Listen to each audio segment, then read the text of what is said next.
From the moment I got here, I had coming up on my mind. I always knew that I wanted to eventually get a franchise. 4 months from now, just lock in, man. You can do it. You got everything lined up. Make sure you stick to what you know works and don't slack off. All right, guys, so today we'll be focusing on Will and Key and their development as becoming franchise owners. So they are very interested in the Orlando market, and that's one where Ryder and Logan are also very interested in expanding to. So going over with Will and Key, just kind of everything they'll need to know day one. We'll talk about hiring, onboarding employees, building the culture around the team. They get all this training from people with years and years of experience. We'll spend the first couple weeks when we do open that market in Orlando on site with them, but until then they'll just be here in the office really getting to know everything they need to. We have a checklist one by one. We want to make sure on a scale 1 to 10 they feel 10 confident in each category, and if they don't, we'll work with them till they do. It's one of the many things we offer here for anyone interested in owning a franchise with Junk Punks is that training and getting them ready, because we want the culture and how they are ran to all kind of be the same and always put the customer first. Tanner has been really pushing and teaching me a lot of things in order to run it on my own. Obviously, he's going to help in the beginning. He's definitely pushing me to be self-efficient and like the GM aspect, onboarding, hiring, firing, making sure I know which candidates are the best for certain positions, and just learning the softwares about the company. So definitely feeling good about that. So what's different from then now is we have Alex. Alex came in and he basically restructured the company and like the sales department, which is helping us get more revenue, which would make the business prosper more than before. Before we were like averaging 5, 4K, 6K days. Now we're seeing 10K plus days, 3 days in a row, 4 days in a row, sometimes even hitting like 14K, which would definitely make me want to have my own franchise. So I actually met Will through my best friend.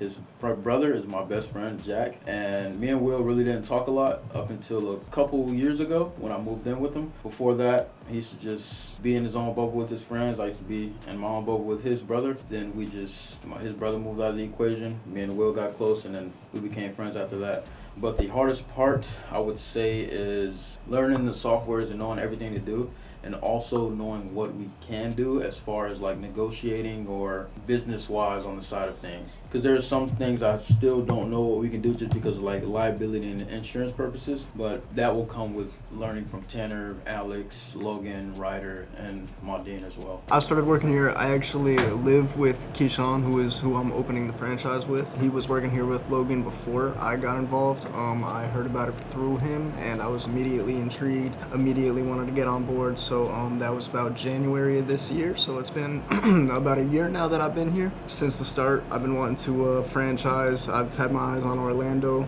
from the beginning, me and Keyshawn both. So it's been about a year, and I immediately started making my way through the ranks, and now I'm here setting my eyes on Orlando. Okay, so I came in with zero junk removal experience. I was eager to learn, but I came in as a navigator. I immediately had to learn everything. I was hungry though, I was confident. I immediately, very quickly became a lead, so I started, quoting jobs, landing jobs. I immediately got good at that and started making my way through the ranks, became one of the top performing salesmen. That all happened within my first few months there.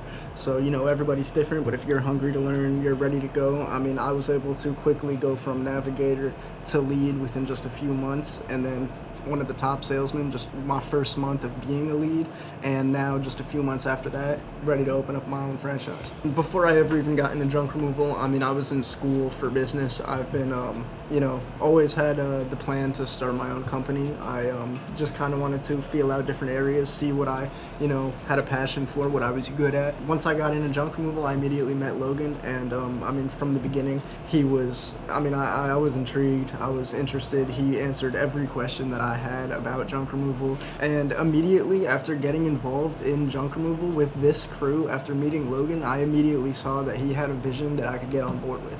Both of our visions aligned. We both think big. He has a plan that I can get on board with and that I'm now involved in and have plans of on my own. Yeah, so I've been confident. I'm confident and determined to start my own business now. Obviously, coming into junk removal, this is still, a lot of new territory for me, a lot of new grounds. So there is still a lot I'm gonna have to learn when it comes to, and just get better at when it comes to onboarding, hiring, firing, even just all the business aspects themselves. I'm gonna have to work with Logan and I have a great crew of guys here, Alex, Tanner, you know, the guys I have around me who have been doing this for a really long time. And, you know, I got strong support around me. I am a little nervous. There's a lot I got to learn, but I'm very excited, determined, I'm confident about it. And, yeah. He's definitely more experienced and everything as far as the actual labor aspect goes, and being more one-on-one with, you know, our crew members and having that, you know, not that I don't have the experience, he's just much more experienced in that area. He's really good at what he does when it comes to all of that.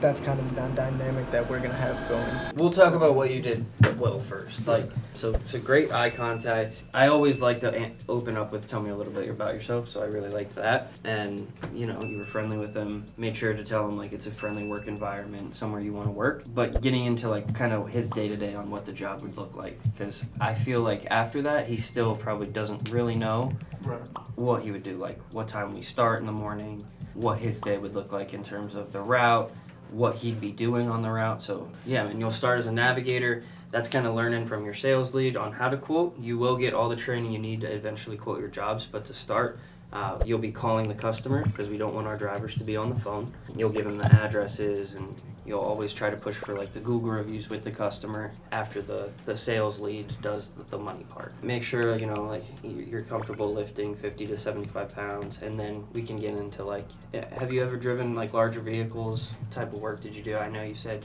you're in school now, and any driving type experience in any of the jobs you've had? No problem. We do field tests, road tests, everything like that. And then ask about availability too, because we didn't really find out.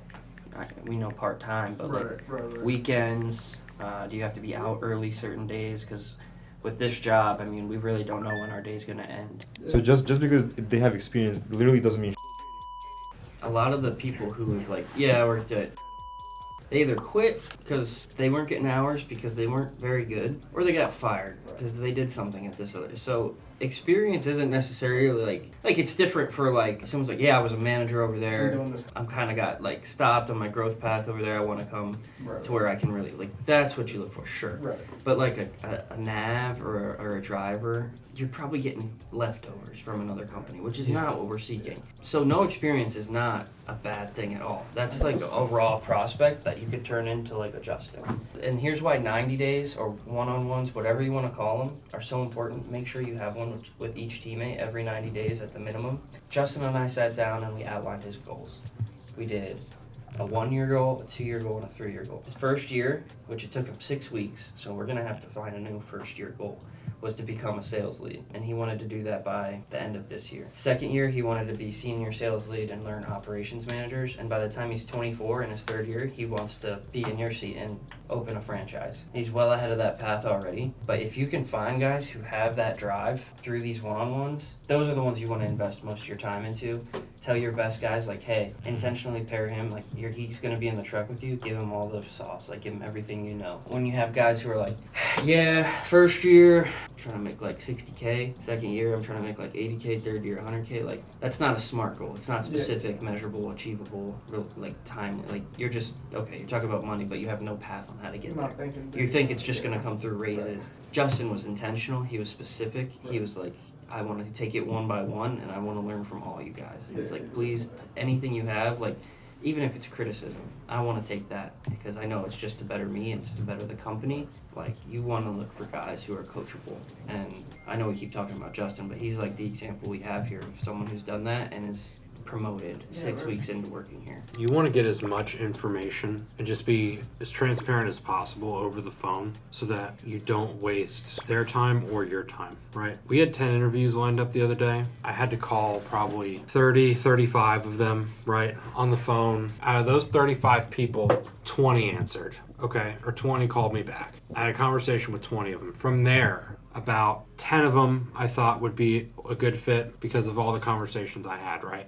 So we lined up 10 interviews. From there, 6 showed up. 6 showed up, 4 ended up being a good fit. So we hired 4, right? Now they all start next week or the week after. Just the laws of numbers. We're lucky if one of them works out long term. It takes a lot of time and energy to really find a good candidate. So you want to be as conservative with your time as possible and as transparent as possible. Because it really is a juggling act, right? Like, you need jobs on the schedule, and then you need the trucks to put the junk in to get to your jobs, but you need the guys that are going to go in the trucks and hit on these jobs. So you're going to have the resources you need, but a limited amount of time to really think about, okay, I have a lot of jobs, but now I don't have enough guys. Or I have 4 trucks, but I only have 3 jobs on the schedule and 1 team.